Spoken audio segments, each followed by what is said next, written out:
Welcome to JuCo Softball After Dark, your home for everything JuCo softball. I'm Abby, I'm Joe. and this is Walter the dog.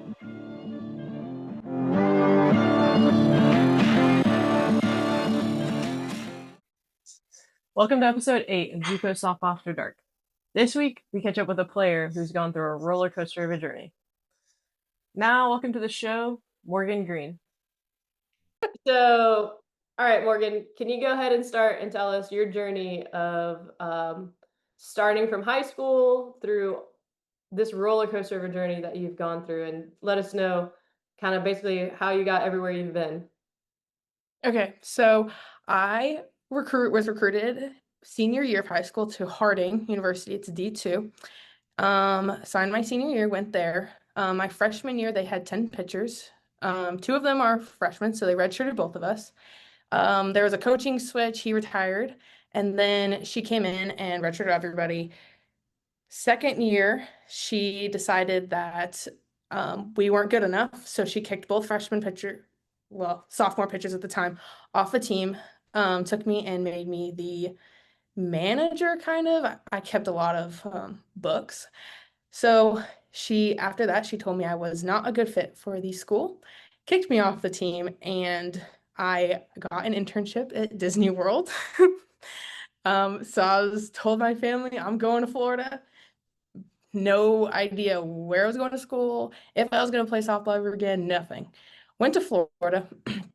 My dad found this pitching coach on Instagram and told me to go throw. And I was like, nah, I don't know. She's probably going to tell me you suck. Like, I don't want to go do it. And he's like, no, you have to.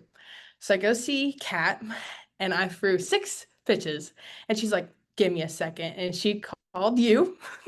Yep. And said, you have to see this girl. I was like, this chick's crazy. Like, I threw 6 fastballs and none of them hit the strike zone. So through that, so she called you and you were like, sure, let's get her a visit. Come down, meet Coach Courtney, everybody. And they were like, sure, yeah, come on in. We'll give you could come here for free. And I was like, free school, sign me up.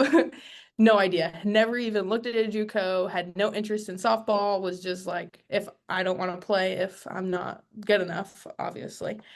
And so I quit my internship, moved 45 minutes down the road and practiced there. Well, a weekend of practice, there was a hurricane and I had brand new cleats and was base running and tore my ACL and was out pretty much 6 months. But probably the hardest 6 months of my life. But I was determined to get back on that field. I mean, I was gonna pitch even if I had to wear a brace. Like I was gonna not have surgery and just pitch all season because I wanted to play that bad. But after 6 months, I pitched my first game against Miami-Dade, and then in my surgical brace, and then pitched again against, I'm pretty sure it was Indian River. Pretty sure. That was my first college win ever. In my surgical brace, I only pitched like 2 innings because that's all I could do, but I did it. And then after there, I graduated. I only played 12 games, couple innings here and there. Didn't have enough stats to be recruited to big schools, but Coach Courtney knew Coach Warner in West Virginia. And obviously, I'm not very picky about what state I attend. So I got on a phone with Coach Warner and Coach Vicky at the time here and talked to them for 2 hours each and came here. And I'm still not allowed to base run. I'm still not allowed to run or hit or do anything but pitch. But I'm now the starter, the captain, and the senior. Awesome, Morgan. Well, that is a roller coaster of a journey for sure. I'm so glad that I was a part of the roller coaster. I guess the first question is how, I know you're from Arizona, how did you get recruited to go to Harding all the way in Arkansas? So actually one of the girls, the older girls on my team was already attending Harding. So Phil Berry, he was already we were on the same team, so he was already at all my games and everything.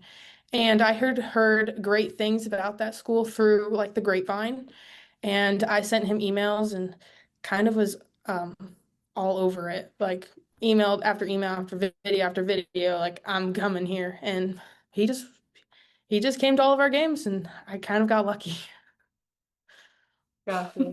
So your Harding experience, do you want to dive into it a little bit more? What was it like being at the 4-year school and then obviously getting told, you know, you're not good enough to be here? What was that like mentally, physically, all of the stuff? Um, Horrible. So, there was definitely a lot of tears. I asked the coach what I could do to get back on the field, and she didn't have an answer.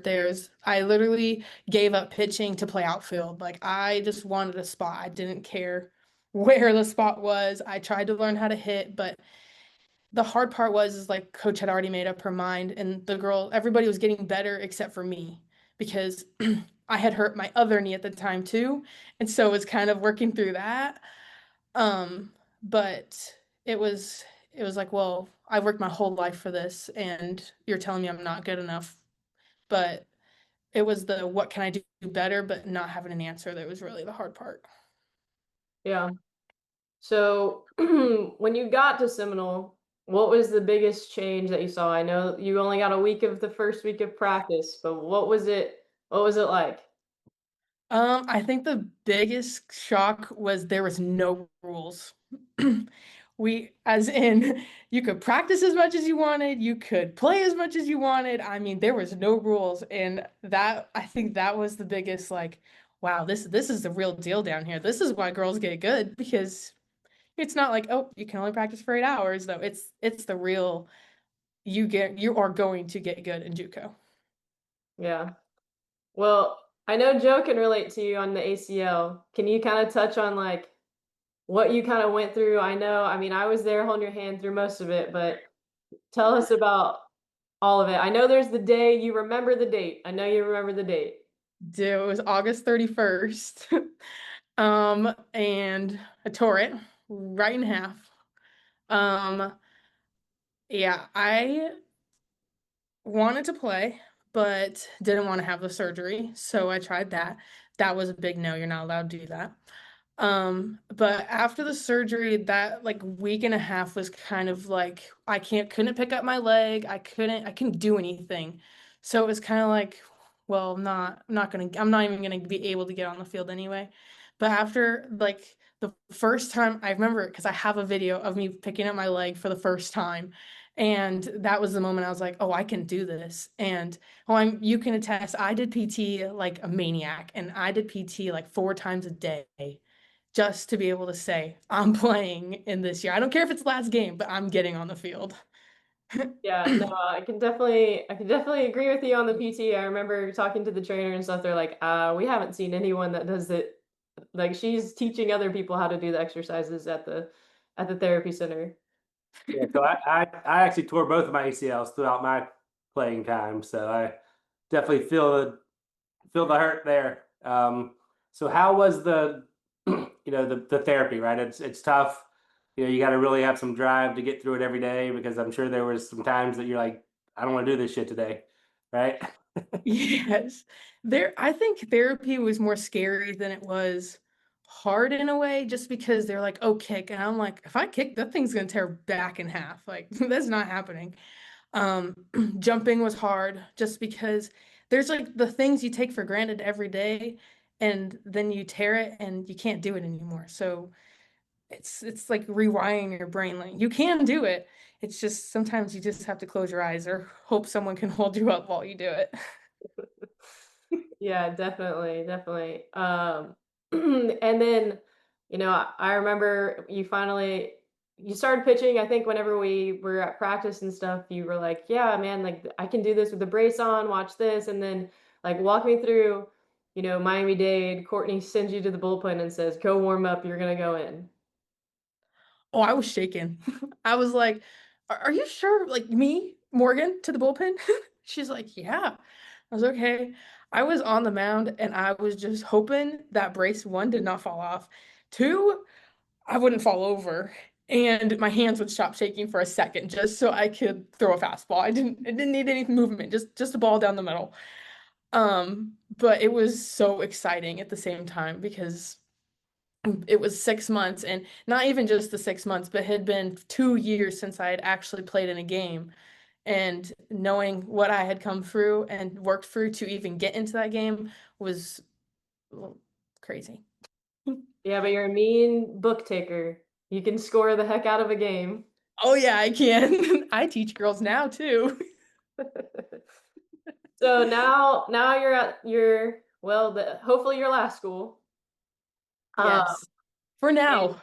for now. So can you walk us through kind of, you're still part of you had your red shirt, your limited time here at JuCo. I think you still kind of roll into that whole COVID year stuff. Can you tell us about like your transferring to the school you're at now and what eligibility you have left? So I think we're nobody's really totally sure, not even the NCAA director lady guy. I don't know who it is anymore.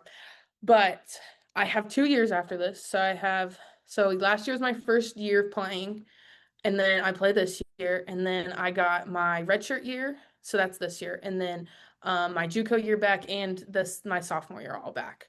So if I want to continue, I can play 2 more years of softball.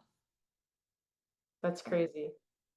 So from a softball perspective, what was kind of the biggest adjustment going from junior college to the 4 year level? Um, I don't really know. I because I had already done the 4 years, so it was just kind of transitioning back. So, and I don't really know what the hardest part was. I would actually not even say it was softball, it's probably the school, the work. Just because the 4 year is definitely way harder than JUCO level. Yeah. Yeah. Well, and even so, go back to Harding and kind of compare. I know you didn't play there, but compare the kind of the talent level you saw from your teammates from Harding to the junior college and to now where you're at now. Do you see a big difference in the talent, or is it fairly similar? I'd say there's a big difference because when I was at Harding, it was kind of around the COVID time. So I would say D1 and D2 softball in NCAA were very similar because those seniors were getting their COVID year back. But now that I'm back in it and those COVID seniors aren't there anymore, you can definitely see the talent level is kind of starting to come down, but the competition is still there. Everybody can hit. Pitching is a little iffy here and there, but hitting is the ball goes a long ways. So, so during your journey, what was the thing that still blows your mind to this day? Like, if you have to, like, obviously you got to rewind it for us right there. If you had to sit and think about it, what is the part of your journey that you're like, wow, I can't believe that even happened? I can't believe I even went to a JUCO. I I can't believe I did that because I was very against it when I was in high school. I was like, I'm not doing that. I'm going a 4 year straight out. Like, well, because in Arizona is a very much a powerhouse softball state. So JUCO is like that's where the girls that just started in high school go. Like, I'm going to a 4 year. All my friends went to a 4 year. Like, so that even the fact that I even ended up at a JUCO in Florida of all places still just blows my mind. Yeah. And tell us a little bit more about that. Like you said, Arizona, like, it is a powerhouse for softball, even actually in junior college, it's actually pretty good over there. What, like during your recruiting process, like what, like if you could elaborate about, the junior colleges and like what people are saying and what are your teammates saying about junior colleges, like when you were in that travel ball high school age? Um, so nobody talked about it. Like JUCO was like the unspoken thing, and people went there when they were recruited late, didn't sign that senior. It was like that summer before college started. That's when you saw JUCO people go there. Um, but growing up, like I was a late signee. I signed senior year, and my friends had signed junior year, like that September 1st, like they got that call. Um, so watching that, and then the D2s, you start D2s coming in, and then the smart kids at D3s and so on. But JuCo was never something that anybody talked about or looked at, or it was kind of looked down on because yes, they're good, but you don't see them on TV. So it's just one of those things. So now since you had your journey and you experienced JUCO, do you think if you had it to do over again, knowing what you know after experiencing, you'd have a different opinion of JUCO coming out of high school? Oh yeah. Oh yeah. I give lessons to these girls, and their parents would be like, "So what is your opinion?" I said, "You need to send them to a JUCO. Like, you need to send them to a JUCO." And my brother actually did the same thing I did, and he's at a JUCO to get that experience.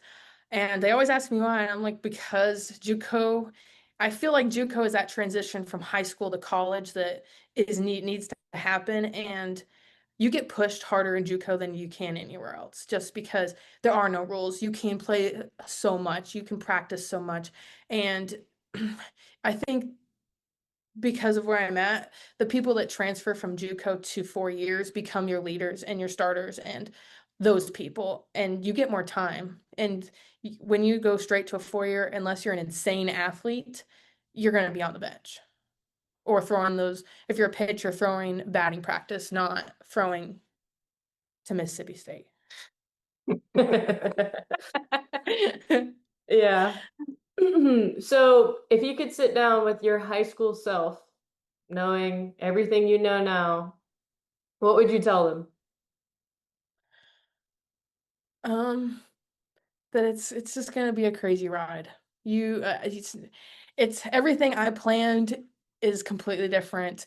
My major is different. I never expected to be in West Virginia of all places, um, and to enjoy it because like you just never know what's coming at you, and you never know it's gonna end. Because I thought it was gonna end twice already, and I'm still here with 2 years left. Right? You staying warm up there? I know you guys practice outdoors for the first time in a while. We did. We have our first home game tomorrow, so it's gonna be interesting. It's 50 degrees today though, so go us. Yeah, it was a whopping 66 and it was freezing here. So glad you were able to wear a short sleeve shirt and go outside, Morgan. Hey, I'm turning more cold-blooded out here. Thick-blooded, that's the word.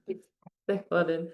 All right, so now we're gonna do a rapid fire session, okay? So if you can answer these as quickly as possible, whatever first thing comes to your mind, okay? Okay. All right, and just like one word, short answers works for me, okay? All right, Yes. ready? Yes. All right, what is your number one? What's your favorite memory from Harding? Devotion. Okay, what's the biggest difference between JUCO and 4 year? Practice. What's your best pump up song? Pass. If your glove could talk about your journey, what would it say? Stop naming me. Best teammate from any stop. Hannah Jones. Funniest moment of junior college. When we played Santa Fe. What dugout had the best vibes? Harding. One thing you wish you knew before your roller coaster. You're gonna get hurt. What superpower would you pick as a college pitcher? Mind reading. And one word describes your journey so far. Perfect. Awesome, Morgan. Well, thanks for chatting with us, and good luck on your first home game. Thank you. And remember, you're a pitcher. Pitcher aren't athletes. You can't run bases. That's right. All right. So obviously Morgan's had a crazy journey to get to where she's at now. I thought there was a few interesting things that, she kind of spoke about along the way. And, one of the things that we even see now, is when she was talking about recruiting in high school and no one ever talking about JUCO. right? And JuCo being an option and that kind of stuff. And unfortunately, it's still that way in some cases. Yeah. And again, we've talked about it before, but it's not the sexy route, right? For a travel ball coach or a high school coach and that kind of thing. But um, it's it sucked for her, the process that she had to go through, right? But I think it's a good thing that once she was introduced to junior college and got that opportunity, that's really the only opportunity that allowed her to keep playing softball, right? At the end of the day. Yeah, and I think obviously for her, like she said, her journey's been perfect. But honestly, everything happens for a reason, and there's a reason why I got that phone call that one day, and there was a reason I was holding on to one scholarship, and I was like, perfect, this is gonna work out. And obviously, her tearing her ACL was not perfect in that time, and wasn't perfect for January, February, and March while we were still playing games. But her to come back in April and contribute, she was a very big contributor for us. Um, was awesome just because she came in, like she said, not playing for 2 years, and I mean she won some games for us, and she definitely held some people to no hits for at least 4 or 5 innings. Obviously not having played in 2 years, she kind of got hit around a bit later in the games, but that's huge. And it sucks that out of high school she didn't see that as an opportunity, right? And not just her, but the peer pressure of, well, all my friends are going to a 4 year, I'm not going to a junior college because all my friends are going to the 4 year school, the big school. For her, I mean, she even was cool with the Division 2. And I think that's just you know I think it stems from travel ball coaches a lot of the times, right? Because if you go to the right travel ball program, they're going to get you recruited to a 4 year school, and that's kind of their sales pitch. And it's like, is the 4 year school the good fit for that person?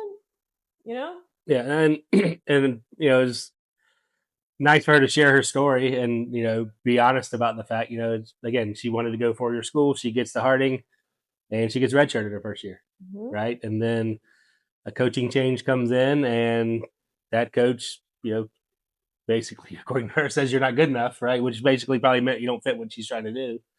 Yeah. So um, there's so many players that have had those things said to them, Mm-hmm. right? And either give up or quit playing and that kind of stuff. But I think for her to keep pushing through it, and even though it wasn't her plan, she was going to go hang out with Mickey Mouse, I guess, and do Disney World stuff. She was, and she. I think the greatest thing about a player like her is I wish I had 10 of them, right? I mean, obviously, I hope I don't have 10 players that get hurt. But when she said she was determined to play, I'm telling you, every day she walked in, she would go to physical therapy, her one time a week, and she'd be the one teaching the therapy back to the therapist. She'd be like, "This is how you do it." She'd come back to the school and she'd be like, "I'm gonna go ahead and do the whole routine again." She was doing it 2, 3 times a day on her own, but it takes a person like that and her determination, which I think shows from her journey, to be able to come back from an injury like that, quickly. I mean, an ACL is typically 9 months. She did it in 6, which I think is an impressive feat on its own. But if we had more players with that kind of determination, and glad she took a chance on junior college, because she, like she said, she could have been done already, and that would have been what a waste, because she's very good, and she still continues to be very good at the school she's at now. Yeah, no, for sure. I mean, it's it's cool hearing stories like that. Obviously the injury part sucks and some of that stuff, but players who are want to work hard and are driven, and because listen, I had ACL surgeries, and those are tough rehabs, right, to get through. And and I think the biggest thing, being a pitcher too. I mean, with so much use of your legs and that kind of stuff, just getting the confidence to come back. And Yeah. she kind of mentioned trust the fact that the brace is going to stay on and the leg's not going to fall down, right, and that kind of stuff. So Yeah. I think that's a testament to her work ethic and commitment to wanting to play. Even though she had a rough time, once that next opportunity came, she took advantage of it. Yeah, and I think, kids should, take something away from her of, like, if you continue to work hard, it doesn't mean that you're given something, but if you keep working hard, something's going to happen. Something has to fall your way at some point. And, for her, she had to fall real hard, and she came back stronger, I think, overall. And I think, it did help her grow a bit and mature and become the player that she is today. And I think, a lot of people, you know, whether it's injury, you didn't get recruited to the school you want to go to, you get stuck going junior college, which some people, think is not a great thing. Like, take it as an opportunity, a learning opportunity, and a growth opportunity, and you'll see yourself get better. So I think, her journey is unique, and I think it's enlightening and exciting for someone who's struggling right now, right? I'm sure there's plenty of players right now on the bench that they weren't planning on being there. And so if they could just take a little bit of her grit and determination, they could be that kid that bounces back and grows and becomes the player that they are and moves on to the next level. Whether they have, like you said, 12 games of stats, she was able to make it work. Yeah, and I think from a coaching perspective, it's you don't want to see anybody go through something too rough, but adversity is a good thing sometimes. It builds quitters or it builds competitors, right? And the good thing for her, she became a competitor out of it and kept working and still getting to play to this day. So that's a good thing. Yep. All right, now it's time for rankings. First, Division 1. 1 through 4 for Division 1 stays the same. Grayson's at number 1, Northeast Alabama. Community College is at number 2. Number 3 is Northwest Florida. Number 4 is FSW. And then jumping up from 7 is number 5, McLennan. All right, D2 rankings, top 5 stayed the same with Pearl River at number 1, Murray State number 2, Copiah Lincoln number 3, Kirkwood number 4, and Rock Valley number 5. Big jump this week from State College of Florida, jumps from number 18 to number 11. Thanks for tuning in this week to JuCo Softball After Dark. Check us out every Wednesday on Spotify, Apple Music, and YouTube. Have a good week. See ya.